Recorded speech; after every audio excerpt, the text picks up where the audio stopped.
மணத்தக்காளி கடையல் பார்க்கலாங்க. 2 கரண்டி பருப்பு போட்டிருக்கேங்க. 4 தடவை நல்லா கழுவிக்கணுங்க. கழுவிட்டு தண்ணி விட்டு மஞ்சத்தூள் விளக்கெண்ணெய் போட்டு 4 விசில் வேக வச்சுக்கணுங்க.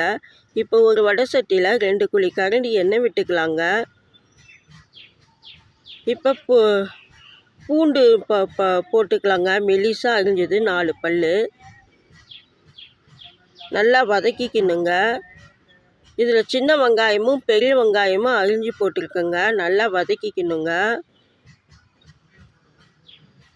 இப்போ வரமிளகாய் 2 கிள்ளி போட்டிருக்கேங்க. நல்லா வதக்கிக்கணுங்க.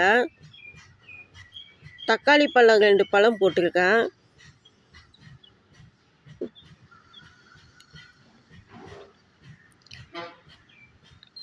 இப்போ மணத்தக்காளி கீரையை கழுவிட்டு போட்டுக்கலாங்க.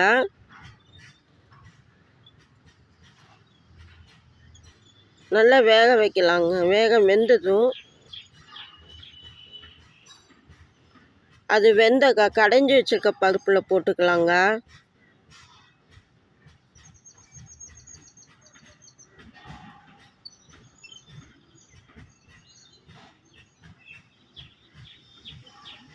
இப்போ உப்பு போட்டுக்கலாங்க. கடைஞ்சிக்கணுங்க. இப்போ மணத்தக்காளி பருப்பு போட்டு கடையில் ரெடி ஆயிடுச்சுங்க.